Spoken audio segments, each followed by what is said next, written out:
It started as just another day in the neighborhood.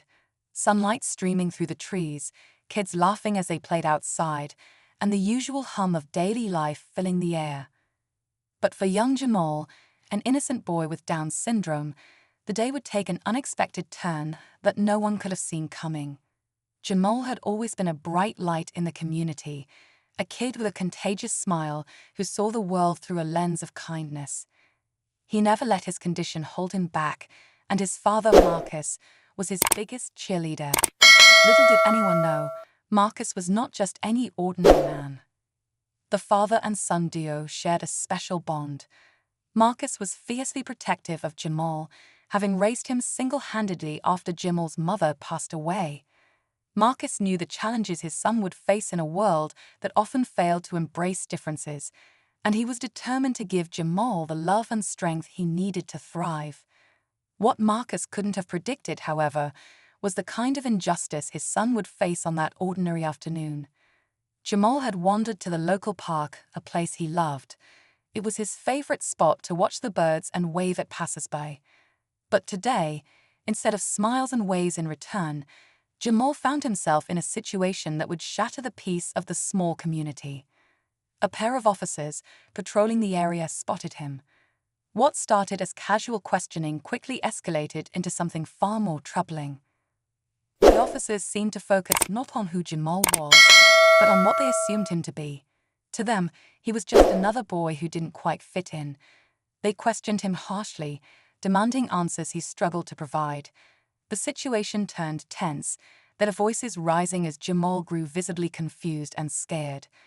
The park, once a haven, became the scene of an injustice that would spark a fire no one saw coming.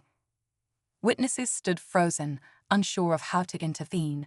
Some recorded the scene, their phones capturing the officers' unkind words and dismissive attitudes.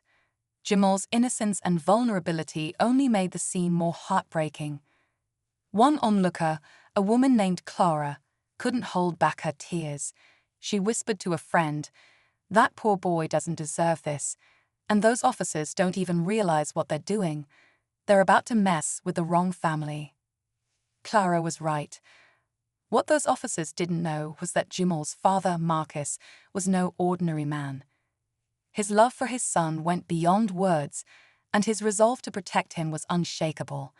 Marcus wasn't just a father, he was a force to be reckoned with. He had a story of his own, one that would soon come crashing into the lives of those who dared to mistreat his son. As the officers' voices grew louder and their actions more intimidating, the park seemed to hold its breath. Someone had called Marcus, and he was already on his way. The clock was ticking, and every second brought Marcus closer to the scene. What happened next would change everything, not just for Jamal, but for the entire community. Stay tuned, because this story is far from over. The sound of Marcus's car engine rolled through the quiet streets as he raced toward the park. His hands gripped the steering wheel tightly, his mind racing even faster than the vehicle. The phone call from Clara had been brief, but the fear in her voice was enough to set Marcus on edge. She hadn't gone into much detail, just that Jamal was in trouble and that the officers were acting out of line. That was all Marcus needed to hear. He knew he had to get to his son, and fast. Jamal was Marcus's entire world. From the moment he was born, Marcus had promised to protect him from a world that didn't always understand or accept people like him. Raising Jamal alone after losing his wife had been the hardest thing Marcus had ever done, but it was also the most rewarding. Every day, he found strength in Jamal's laughter and determination. Marcus had taught his son to stand tall, to be proud of who he was, and to never let anyone make him feel less than he deserved. As Marcus sped down the street, memories of Jamal's early years flooded his mind. He thought about the late nights spent reading bedtime stories, the endless doctor's appointments, and the countless times he'd reassured Jamal that being different wasn't a weakness, it was a superpower. Marcus knew how cruel the world could be, especially to someone like Jamal, but he had never imagined that cruelty would come from the very people sworn to protect. Meanwhile, back at the park, the situation was growing more intense. The officers, seemingly frustrated by Jamal's inability to respond the way they expected, began to raise their voices even more. Jamal, overwhelmed and confused, shrank back, his eyes wide with fear. He didn't understand why they were yelling or what they wanted from him. He tried to explain in his soft, stammering way, but his words only seemed to irritate them further. Around them, the small crowd of onlookers grew restless. People murmured among themselves, unsure of how to help without making the situation worse. Clara, the one who had called Marcus, couldn't stay silent any longer. She stepped forward cautiously, her voice trembling but firm. "Excuse me," she said. "I think you're scaring him. He's just a kid. He has Down syndrome. He might not understand what you're asking." The male officer shot her a cold glance. "Ma'am, please step back. We're handling the situation." "Handling it?" Clara shot back, her fear giving way to frustration. "It doesn't look like handling. It looks like harassment." The tension in the air was almost tangible. Jamal, caught in the middle of it all, clutched the edge of his jacket and looked around for a familiar face. Where was his dad? He wanted to go home. As Marcus neared the park, his phone buzzed again. It was Clara, calling to update him. He answered quickly, his voice tense. "Marcus, they're still at it," Clara said, her voice shaking. "Jamal looks terrified. You need to get here now." "I'm 2 minutes away," Marcus replied. "Just keep an eye on him for me." When Marcus finally pulled up to the park, he saw the commotion before he even stepped out of the car. A small crowd had gathered, some filming the scene with their phones, others whispering among themselves. Marcus's heart sank as he spotted Jamal, standing near the officers with tears streaming down his face. Without a second thought, Marcus strode toward the group, his presence commanding attention. At over 6 feet tall, with a solid build and an air of quiet authority, Marcus was not someone you ignored. The crowd parted as he approached, their murmurs fading into silence. "Jamal," Marcus called out, his voice steady but firm. Jamal's head snapped up at the sound of his father's voice, and relief washed over his face. "Dad," he cried, running toward Marcus. Marcus dropped to one knee and caught his son in a tight embrace. "It's okay, buddy. I'm here," he said softly, his hand gently rubbing Jamal's back. The officers exchanged glances, the male officer's confident demeanor faltering slightly. Marcus stood up, still holding Jamal close, and turned to face them. His eyes locked on the male officer, unblinking and intense. "What's going on here?" Marcus asked, his voice calm but laced with an edge that made it clear he wasn't asking casually. The officer cleared his throat. "Sir, we were just questioning your son. He was acting suspiciously, and we needed to make sure." "Suspiciously?" Marcus interrupted, his tone sharp. "He's a boy sitting in a park. What about that is suspicious?" The officer hesitated, searching for the right words. "He wasn't responding to our questions," he finally said. "We didn't know if he was hiding something." Marcus stared at the officer, his expression unreadable. "Hiding something," he repeated slowly, his voice dangerously quiet. "You mean, besides being a scared kid with a disability?" The younger officer shifted uncomfortably, her eyes darting to the ground. The crowd watched in silence, tension thick in the air.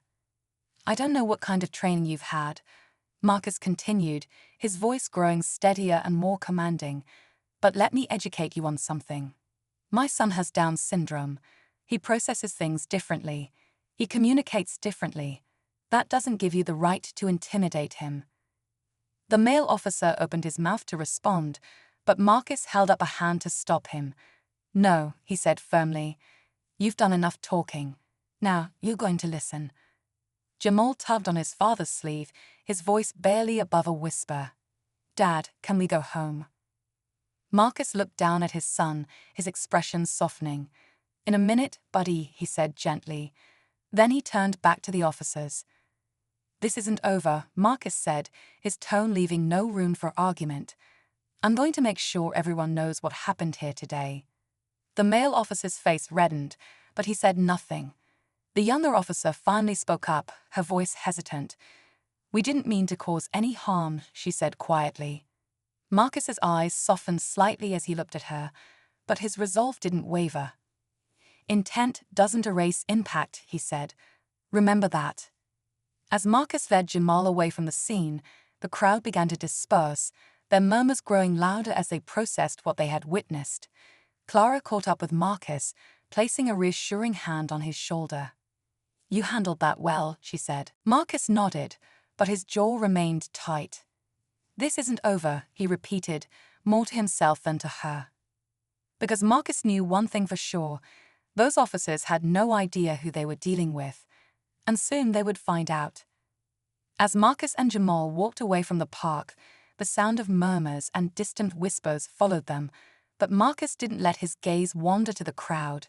His focus remained on Jamal, whose small hand clutched tightly to his father's. The boy's face was still pale, and he kept glancing up at Marcus, his wide eyes full of confusion. He didn't understand why the police had been so harsh, why they had treated him like he was a threat. "Are you okay, Jamal?" Marcus asked softly, glancing down at his son.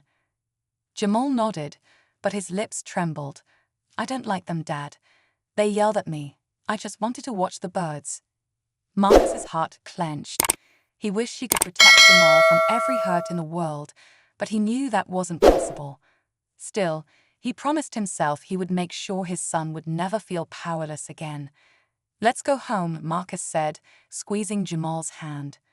"We'll get some ice cream, okay?" The promise of something sweet seemed to ease Jamal's nerves, and the corners of his mouth lifted into a tentative smile. Marcus kept his pace steady, his thoughts racing. He knew this wasn't just going to go away.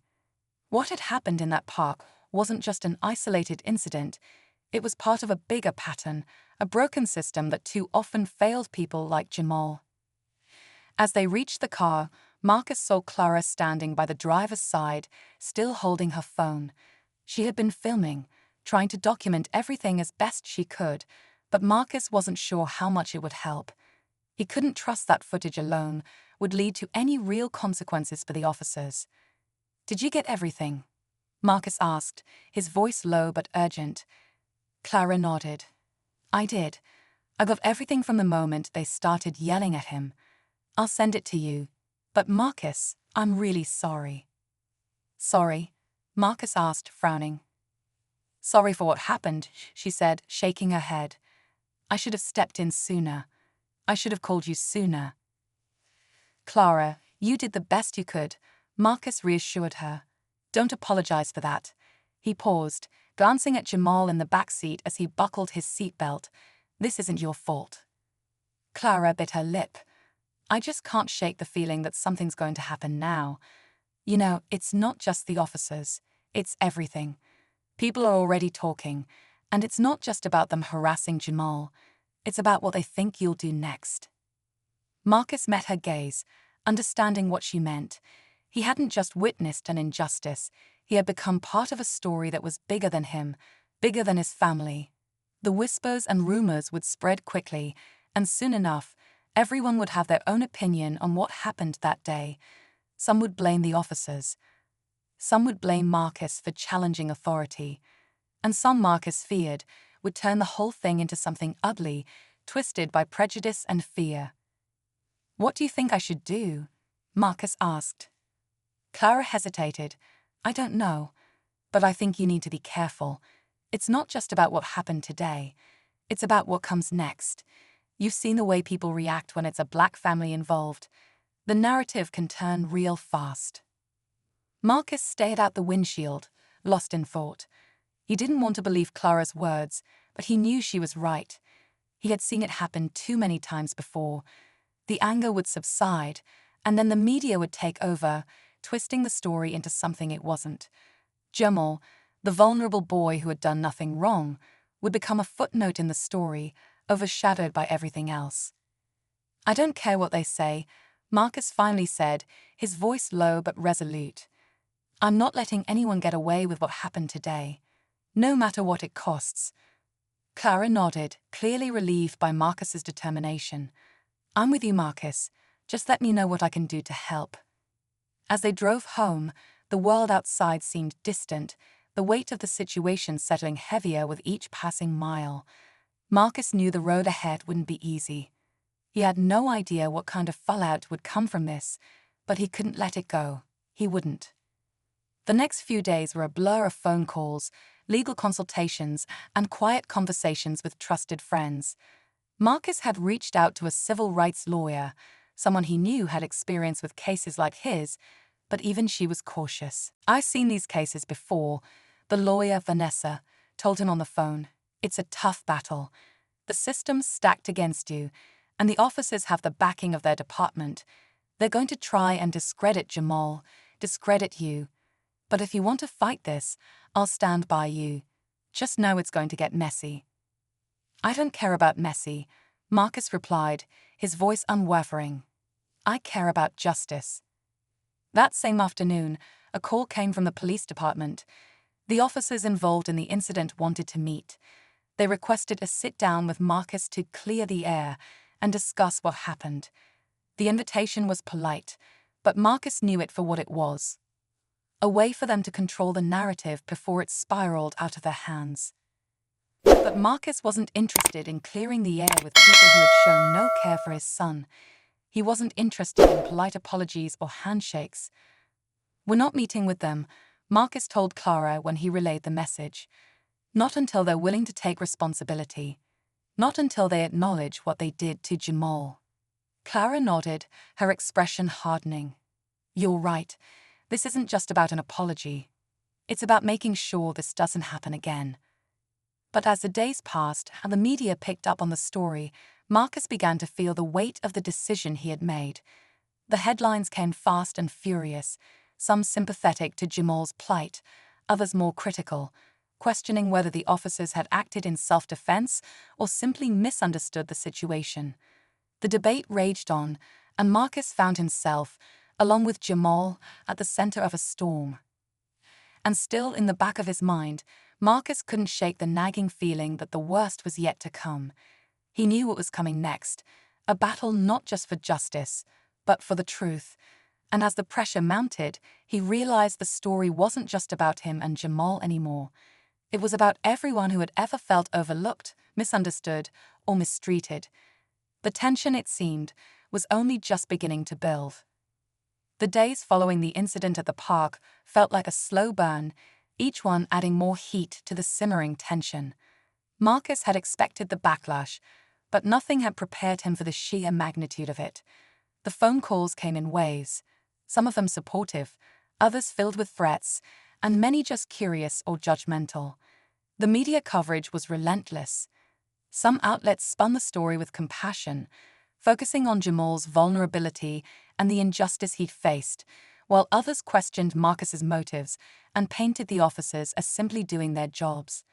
The mixed reactions were exhausting, but it was the silence that bothered him the most. The silence from those in power. He had made the decision not to meet with the officers until they took accountability, but the days stretched on, and the phone never rang with an apology or even an acknowledgement of their actions.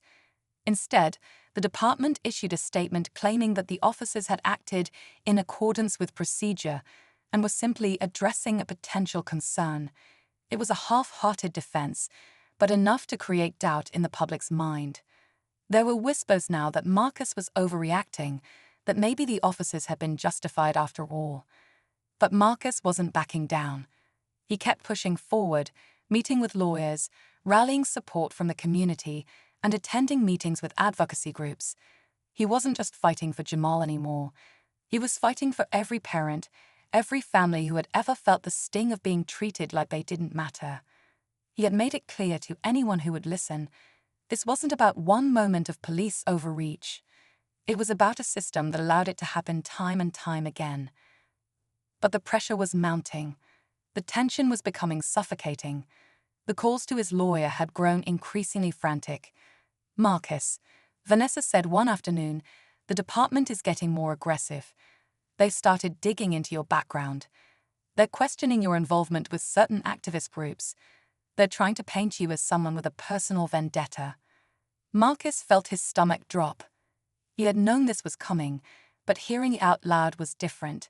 It wasn't just about Jamal anymore. Now they were questioning his character, his motivations, and his entire life. He was being painted as the enemy, as someone trying to start a war instead of protect his child. The stakes had escalated, and the situation had turned into a full-blown battle.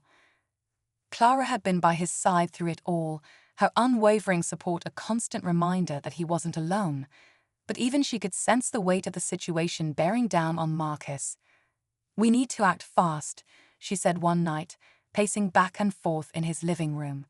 "If we don't do something now, we're going to lose this momentum." "I know," Marcus replied, rubbing his face tiredly. He could feel the weight of the decision pressing on him. Every move he made now seemed to carry 1,000 consequences. "But I don't want to make any rash decisions. I need to think this through. One wrong move, and it could all backfire." But Clara was right. Time was slipping away, and with it, their window for action. The media cycle was moving fast, and public attention was shifting. The longer they waited, the harder it would be to maintain the momentum. The world had moved on, but Marcus knew they couldn't afford to let this go. That evening, Marcus received a call that would change everything. It was the police department. This time, it wasn't an invitation for a sit-down.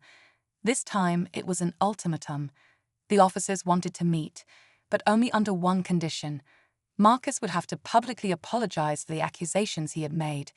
They wanted him to back down, to accept their version of events. And if he refused, they warned him that they would press charges for defamation and disrupting official police duties. Marcus stared at the phone in disbelief. He could feel the room closing in around him, the weight of the threat heavy on his chest. They weren't just challenging him, they were trying to silence him, to crush his spirit and force him into submission. But Marcus wasn't the type to be intimidated. He wasn't going to back down, not now, not when so much was at stake. "Tell them no," he said, his voice tight with determination.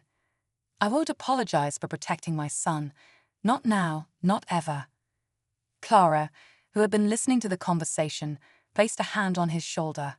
"Marcus, you've already been through so much. This is it. They're trying to break you, but don't let them." "Trust me, I won't," Marcus said, a fire lighting in his eyes. "But I know what this means. If I don't back down, they'll come after me in ways we haven't even seen yet. This isn't just about Jamal anymore. This is about making sure the truth doesn't get buried. It's about standing up for every person who's ever been mistreated by a system that was supposed to protect them." As the days passed, Marcus's resolve grew stronger. He wasn't going to let the officers win, but he also knew he couldn't do it alone. This wasn't just his fight, it was Jamal's fight, and it was the fight of every family who had ever faced the harsh reality of police brutality. He needed to take action, but he needed to do it in a way that would ensure his voice couldn't be silenced. The pressure was mounting, and the walls were closing in. Marcus found himself standing at a crossroads, knowing that whatever decision he made next would have lasting consequences. The officers were watching, the media was watching, the community was watching, and most of all, Jamal was watching. The tension was unbearable. Every second felt like it could be the moment everything changed. Marcus knew that one wrong move could cost him everything: his family, his credibility, and the fight for justice. But he also knew that if he didn't act now, he might lose his chance to make a difference. And so, as the clock ticked down, Marcus made a choice. He wasn't going to apologize. He wasn't going to back down. He was going to fight, no matter what it took. But as he prepared for the next battle, Marcus had no idea just how far the officers were willing to go to protect their own. And neither did he know that a twist was coming, one that would change everything in a way no one could have predicted. Marcus barely slept that night, his mind racing through every possible scenario. The weight of the decision he'd made hung heavily on his shoulders, but there was no turning back now. He had chosen his path. No apology, no surrender. The next morning, he called his lawyer and asked for an urgent meeting. He wasn't sure what exactly he was preparing for, but he knew things were about to escalate beyond his control. Clara was with him when the call came, unexpected, urgent, and much worse than anything he'd anticipated. The police had made their move, not just against Marcus, but against Jamal. The department's filed charges, Vanessa said, her voice tight with disbelief. They're claiming that Jamal assaulted one of the officers. Marcus froze, his heart skipping a beat. He heard Clara gasp next to him. Jamal. Assault?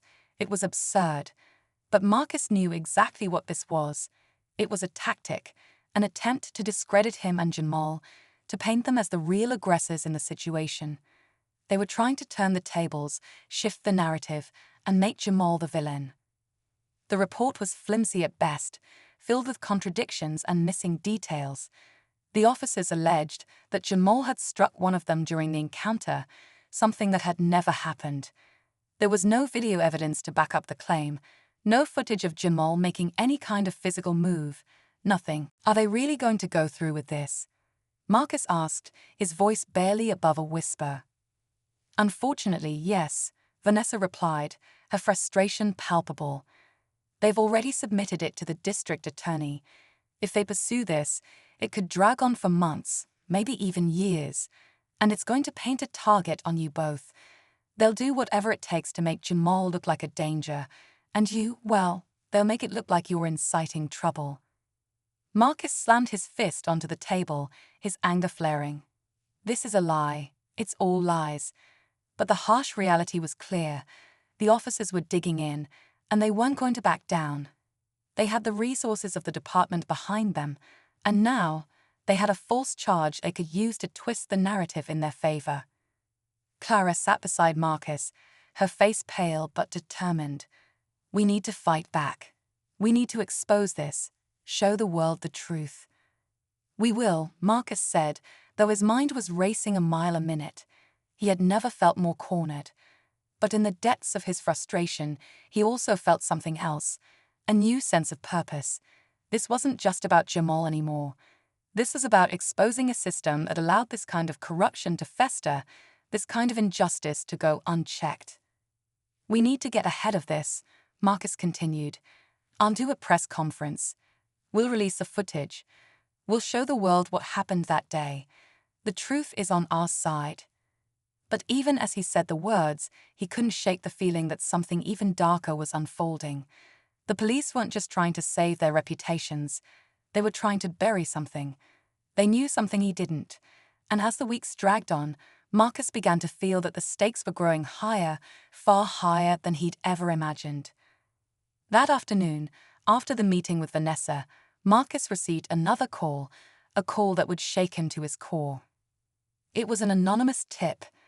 A voice on the other end, low and distorted, simply said, "The officers weren't just harassing your son that day. There's more you don't know. They've been paid off." Before Marcus could even respond, the line went dead. He stared at his phone in disbelief, his heart pounding. Paid off? It didn't make sense. But deep down, Marcus felt the weight of the words. It was the kind of information that could change everything. And if it was true, it would explain so much. Why the officers had been so aggressive, why they'd seemed so confident in their actions. They weren't acting on their own. They were part of something bigger, something more dangerous. But who would have paid them off? Why? The mystery gnawed at Marcus, and he couldn't shake the feeling that this was the missing piece of the puzzle. He had to find out more. He had to know the truth. That night, Marcus stayed up late, making calls, reaching out to anyone who might have information. But all the while, he felt the pressure building. The clock was ticking, and he could feel the tension in the air like a storm on the horizon. The charges against Jamal were moving forward. The media was already starting to spin the story against him. He could see the headlines now. Father of disabled child accused of inciting violence. Child assaults officer in park incident. The same voices that had supported him at first were already starting to waver, to question his side of the story. But Marcus wouldn't let the pressure break him. He knew that if he stopped now, the truth would never come to light.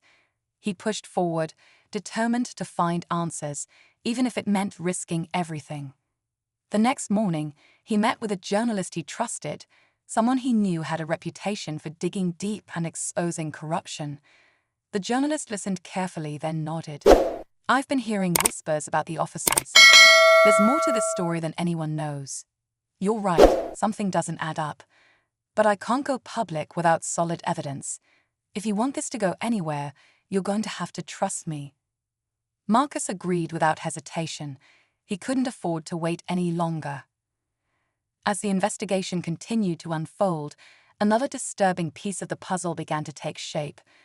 The officers involved weren't just part of a routine police department.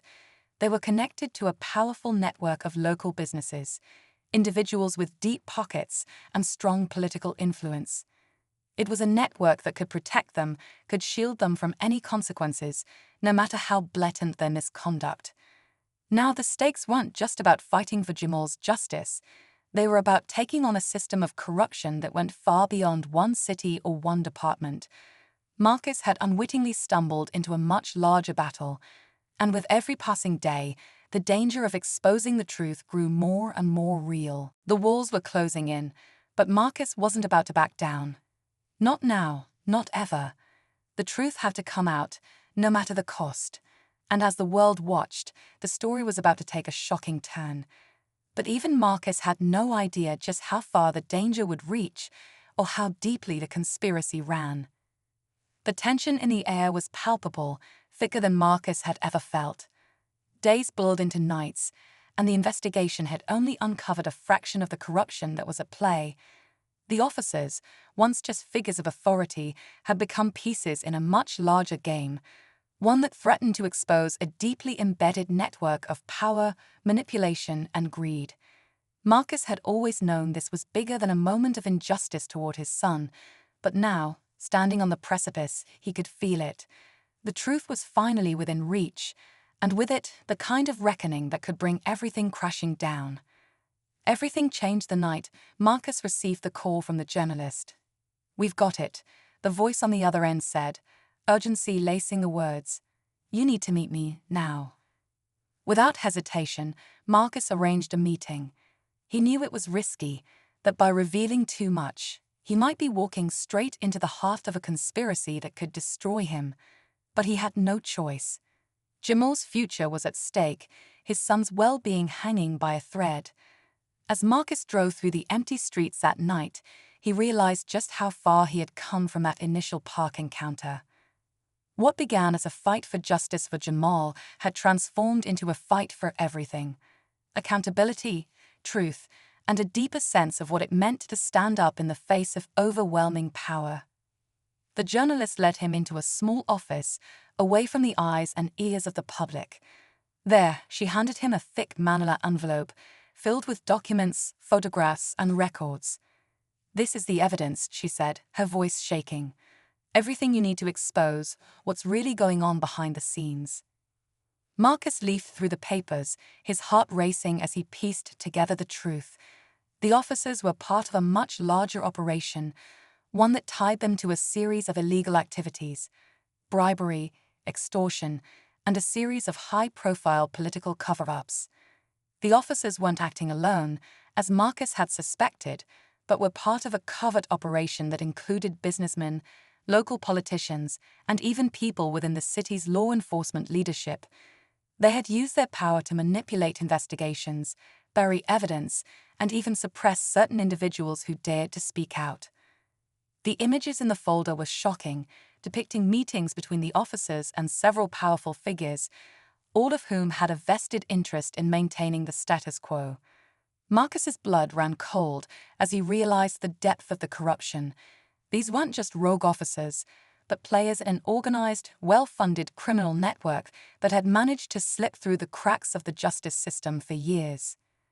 This was the moment that Marcus had feared yet known would come. He knew that if he released this information, it would shake the entire city to its core.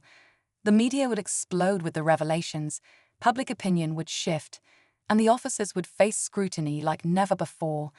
The system had allowed them to operate unchecked, but no more. The truth was too powerful to ignore. But just as Marcus was about to call a press conference, something inside him hesitated. He felt it deep in his gut. Something wasn't right. He had uncovered enough evidence to blow the entire case wide open, but it wasn't enough to guarantee his family's safety or Jamal's. If these powerful figures had been able to bury the truth for so long, who was to say they wouldn't stop at nothing to do it again? As he stared at the photographs, a nagging thought struck him. What if there was one more level to this story, something he hadn't uncovered yet? He looked back at the photographs, then at the names listed in the files. One name in particular stood out, a name that had been conspicuously absent from all the public records and statements, the name of a local businessman who had funded several campaigns and had deep ties to the mayor's office. Marcus felt a chill run down his spine. He had seen this name before, but not in the context of the police department. This businessman had been a frequent donor to the very officers accused of abusing their power, but there was something more. This businessman, it turned out, was also Jamal's biological father. Marcus stood frozen, the truth crashing into him like a wave. Jamal's father wasn't just a random figure in the background. He was the one orchestrating the entire mess. The mystery behind the harassment, the officer's strange behavior, the false charge against Jamal, it all made sense now. Marcus's world spun, his hands shaking as he processed the impossible reality. Jamal's father had abandoned him years ago, but this revelation explained everything. The sudden targeting, the way everything had spiraled out of control. The officers weren't just following orders, they were acting on behalf of a man with far more to lose than anyone had ever realized. And now, Jamal's own blood was orchestrating a vendetta that had led to the most harrowing series of events in Marcus's life. Before Marcus could process the shock, his phone rang again, interrupting his thoughts. This time, it was the lawyer, Vanessa. Marcus, listen to me. The press conference is scheduled for tomorrow, but I've just received a tip. Your son's biological father is planning something. I don't know what, but I have it on good authority that he's in deep with these officers. He's not going to sit back and let this blow up in his face. It was happening. Marcus had just uncovered the truth, but now he was facing an enemy he had never anticipated. It was no longer just the corrupt officers or the city's dark underbelly. It was Jamal's biological father, someone with the power and resources to make all of Marcus's efforts crumble. This battle was about to reach its peak, and the stakes were higher than ever. As the final pieces of the puzzle clicked into place, Marcus knew the only way forward was to expose everything, to shine a light so bright that nothing could remain hidden. But as he stood on the edge of the truth, he realized with a sinking feeling that the price of that exposure might be more than he was willing to pay. The stage was set, the players were in place. But who would survive when the final curtain fell? The story wasn't over. It was only just beginning. The weight of the truth hung heavily in the air, and Marcus felt as if the world around him had shifted on its axis. Jamal's biological father, the man who had disappeared from his son's life years ago, had been pulling the strings behind the scenes all along. It was a revelation that rocked Marcus to his core. The officers, the false charges, the intimidation, it had all been part of a much larger, darker game, orchestrated by a man who had no business being anywhere near his son's life. The hours following the discovery were filled with a sense of urgency. Marcus knew that he couldn't wait any longer. The press conference was set, but it wasn't just about exposing the corrupt officers anymore. This was bigger than that. He had to reveal the full extent of the manipulation, the betrayal, and the betrayal by Jamal's own father. It was going to be a fight for the truth, a fight for Jamal's future, and a fight to take down the entire system that had been complicit in this web of lies. With the journalist's help, Marcus pulled together the final pieces of evidence. The press conference was scheduled, but just hours before it was to take place, Marcus received another shocking call. It was Jamal's father. The voice on the other end was cold, almost detached, as if this were a business transaction. "You don't have to do this," the man said. "You don't know what you're getting into. You think exposing me is going to make everything better for your son. You're wrong." Marcus felt his blood run cold. He didn't need to hear any more. He already knew what was at stake. His son's future was on the line. He wasn't going to back down now. The press conference was a turning point, not just for Marcus and Jamal, but for the entire city. The world watched as Marcus stood before a crowd of reporters, his voice steady but resolute. He laid out the truth in front of everyone: the systemic corruption within the police department, the manipulation by local businessmen, and the shocking betrayal by Jamal's father. It wasn't just a fight for justice anymore. It was a fight to dismantle the corrupt system that had been protecting people like him for far too long. The media responded quickly. Headlines flooded the news cycle. The truth was out, and there was no going back. Public opinion shifted dramatically. People were outraged, demanding accountability from the police and the politicians who had been complicit in this scandal.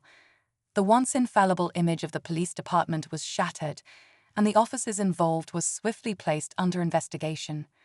But even as the truth began to take root, Marcus knew the battle wasn't over. There were still many unanswered questions, and the fight was far from won. Jamal's biological father, despite the public revelations, had powerful allies.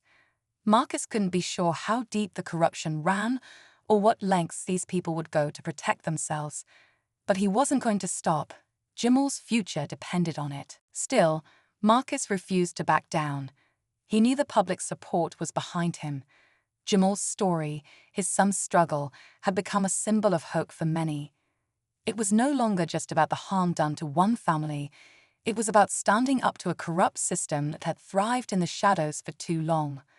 Marcus wasn't just fighting for Jamal. He was fighting for every person who had ever been silenced, every family that had ever been wronged, and every person who had ever dared to speak the truth. In the weeks that followed, the public pressure on the police and local government grew too strong to ignore. Investigations into the officers, as well as Jamal's father, intensified. While Marcus and Jamal had already been through so much, the wheels of justice were beginning to turn. The corrupt system that had allowed this to happen was crumbling, piece by piece. Jamal, though still deeply affected by the events, started to feel a sense of relief.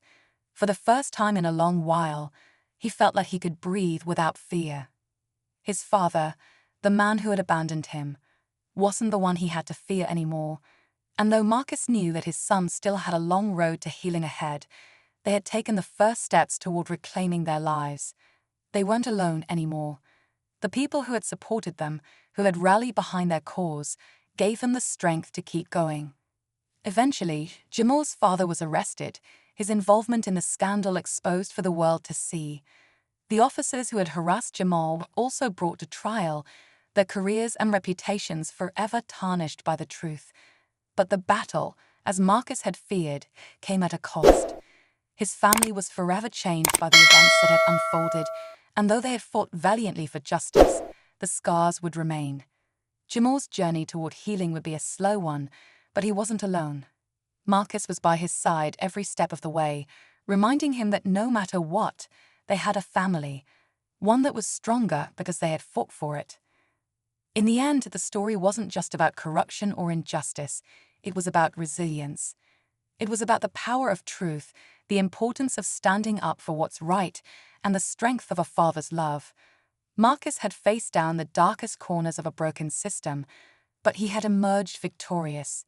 Jamal, with his father's unwavering support, was finally free to live the life he deserved. And as for the people who thought they could control the system, they learned in the hardest way possible that the truth would always find its way to the surface. No matter how deep they tried to bury it, the light of justice would always shine through.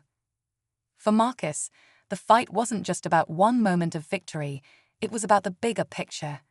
His story, Jamal's story, had ignited a flame of change. The world was watching, and the world would remember. It was a reminder that no one, no matter how powerful, could silence the truth forever.